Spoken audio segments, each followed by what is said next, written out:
Hi students, welcome to our channel Physics Concepts by Ali sir. In the today's session, we are going to discuss about boiling and again latent heat. That's one of the very important topic of this boiling. And what is meant by boiling? Then already we know that the boiling is a process of converting the boiling. And so what is the meaning of the boiling? The process of converting the liquid state into the gaseous state by supplying energy. So here now let us take.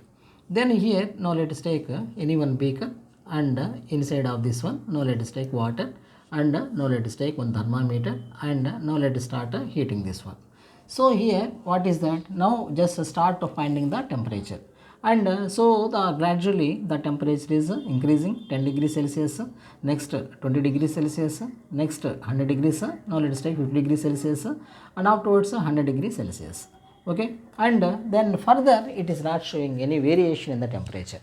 Means what is that? Once when we are supplying heat, as we are supplying heat, no, once when you are supplying heat, what is happening? This water temperature is changing. Okay, very beginning how much is that? 10 degrees Celsius. Right from there the temperature is going on increasing. Okay, and then what happened next? Then it reaches to 100 degrees Celsius, the saturated point. Further it is not, the temperature is not raising, but we are supplying heat. Then what about that heat? What is happening? That energy is becoming waste. No energy can neither be created nor be destroyed. Did you remember that one? According to the law of conservation of energy, energy neither be destroyed nor be energy neither be created nor be destroyed. But we are supplying energy. Then what will happen? What happened? That energy converted into the hidden heat. Okay, no? That energy, whatever the energy we are supplying, that energy is converted into the hidden heat. That hidden heat have a name, that is latent heat. Okay, no? Latent heat. Then so what is meant by this one? Now we are going to discuss the apart from this boiling, that is latent heat. So did you understand what is meant by? Now let's discuss more about latent heat. Latent is a Greek word which means hidden. Greek word which means hidden. And latent heat. So hidden heat in sense hidden heat. What is this hidden heat? The hidden heat is, then why it is happening like that? The amount of energy is, then some hidden heat is there, no, some energy is hidden inside the water, no, that energy converts the state of matter into one form into the another form.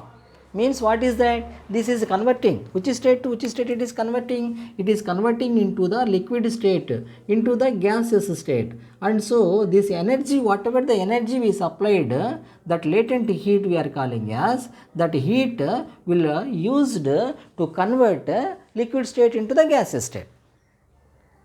Okay, now that is we are calling as the latent heat. Now let us take the definition of latent heat. The amount of energy required to convert the matter from one state into another state. At what condition? If you observe, the liquid temperature is then this is once when it is reaching to the boiling point. Boiling point, how much is the boiling point of water? Water at what temperature? That is 100 degrees Celsius. If you convert, just if you calculate, if you find the temperature of that gas also, water vapor also, then water vapor too, that also water vapor also, it is consisting 100 degrees Celsius itself. Boiling water 100 degrees Celsius, water vapor 100 degrees Celsius, both are 100 degrees Celsius only. Did you understand that? So what is the definition we can take? The amount of heat required to convert matter from one state into another state at a constant temperature or at a fixed temperature. Means what is that? If the matter is converting from one state to another state, then what will be, won't be changed? The temperature won't be changed. The temperature is remaining constant. What is the practical example? Now let us take, for example, boiling water is there. Boiling water is the question was asked many times. What is the if boiling water is falling on hand? In the other situation, if a steam is, our hand is exposed to the steam, water vapor, steam we know, no, while cooking we can find the steam, and the steam is exposed to our hand, which will get hurt more? Why? Again listen the question. boiling water is falling on the hand, okay, and in the second instance, if a steam is, our hand is exposed to the steam, unfortunately your hand is exposed to the steam, which will causes more damage, more hurting to our hands, generally the steam. What is the reason? Water, steam, both are having same temperature 100 degrees Celsius, but which have more energy? Steam have more energy. What is that energy? Latent energy, hidden energy. That energy is hidden inside, right? And the temperature remains constant only, but some energy will be hidden. Because of that energy, that is having lot of work, it can do that one. What is the best example we can take? Steam engines. Railways are there. The railways are works on the principle of this one only. Because of that steam, that entire engine is moving. Because of that movement, then entire all that are just railways, then they are just moving on. All the bogies they used to move because of this the steam engine. Did you understand that? That is we are calling as the latent heat. So what is the definition we can take for this latent heat? So that is the amount of heat required. The amount of heat required to convert liquid state, the converter to convert liquid state into 1 second Anna, 1 second.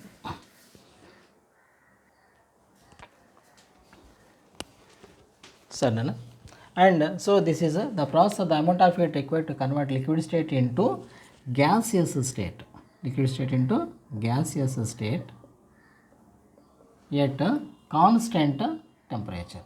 At a constant temperature, we used to call it as. And so here, then what is an example we can take? The boiling water 100 degrees Celsius, even the, what do we call that steam also 100 degrees Celsius. Steam will get heated. And so then again, now, then what is the formula we can take for this? This is the most important one. The formula we can take. The formula is Q is equal to, so the amount of heat required to convert liquid state into gaseous state at a constant temperature. Okay, and formula Q is equal to mL. Q is heat, M is mass, L is latent heat. Then what we can take for this L? L is equal to Q by M. Q by M. What are the units for this in the CJ system? In the CJ system, heat measures in the calorie per gram. Then what about, can I write this? So what about in the MK system or SA system, what we can take? Joule by kg. Joule by kg. And here this is again two types are there. This latent heat is of two types. Latent heat two types. What are those two latent heat? So the first one is, then we can take the latent heat of vaporization. Latent heat of vaporization. The second one is latent heat of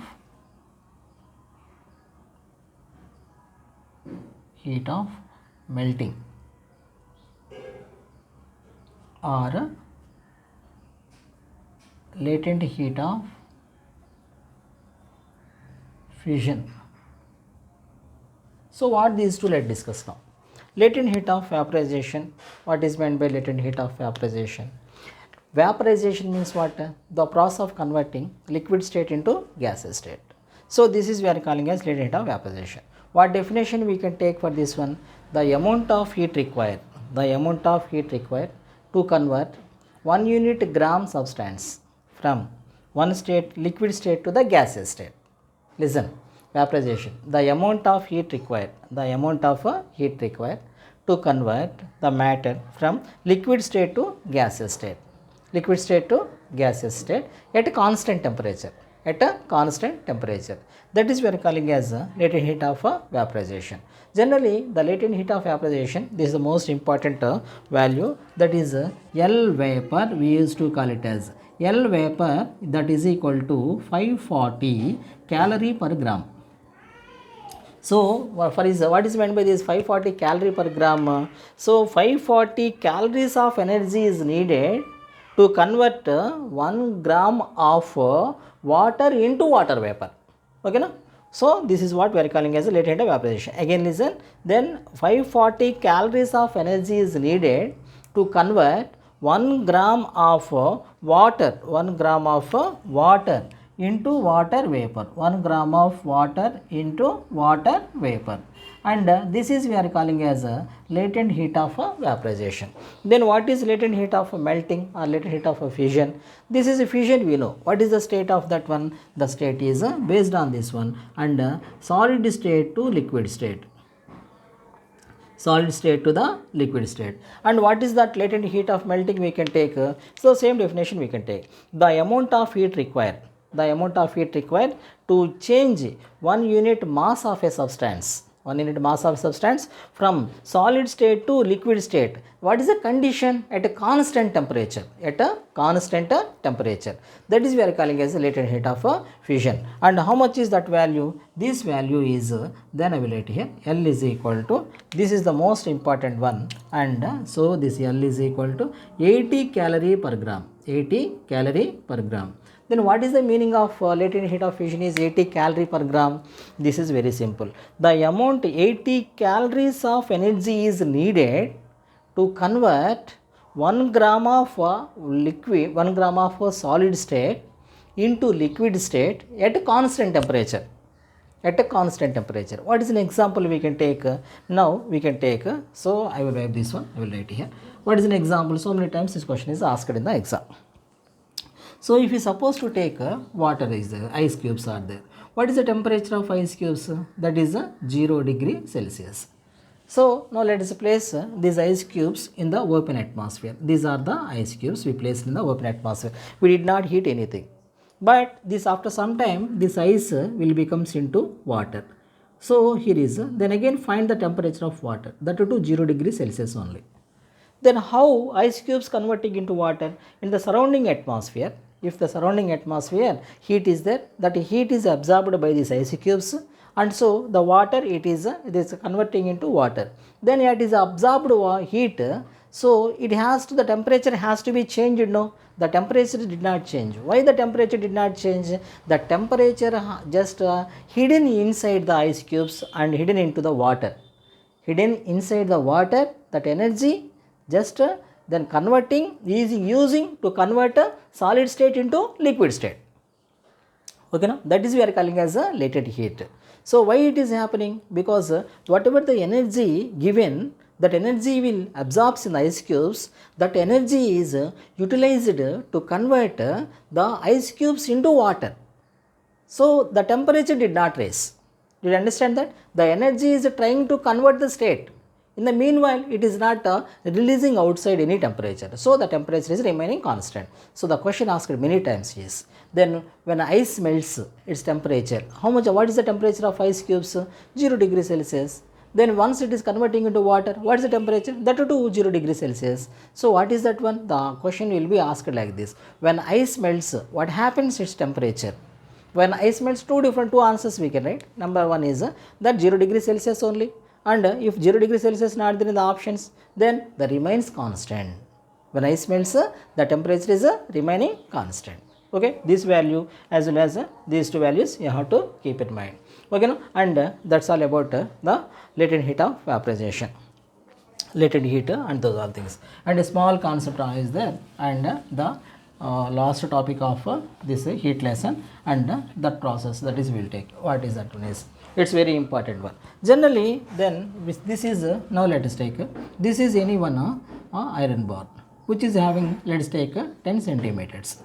Now let us apply it to this one. Then what will happen?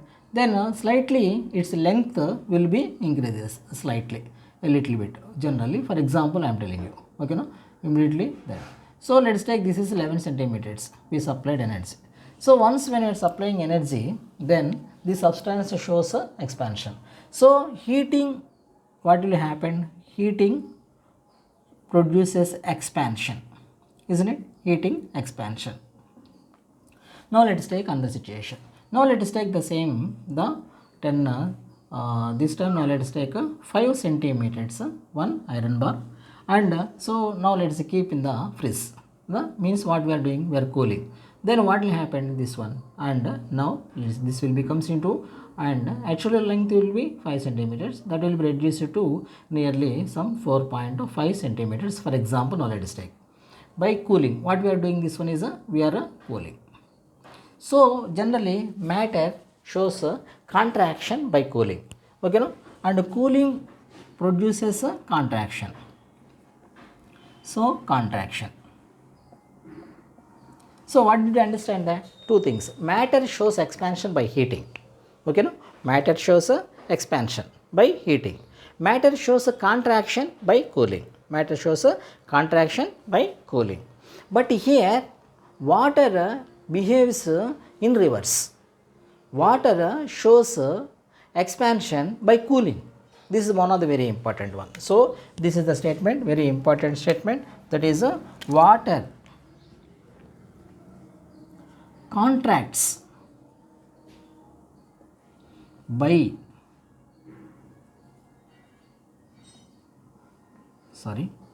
water expands by cooling. Most important statement this is. What is an example you can do? For example, take any one empty bottle, plastic bottle or what do we call, glass bottle, fill that completely with water, and no gap should be, then keep in the deep freeze. The next day morning when you see that bottle, you can find some cracks on the bottle. Why it is happening this one? The water which is present inside the bottle, it shows expansion by cooling, so it applies more pressure on the wall of the bottle, so the bottle will get cracked. Did you understand that? By means of what can we conclude? That water expands by cooling. Okay, this is one of the important, very important concept. Water what is the behavior of water by cooling? Water generally we use supposed to, this is against to the traditional method, and it shows expansion by cooling. Okay, no? Right. And this session, I hope that this session is helpful for you, Nana. Please support me. Wish you all the best.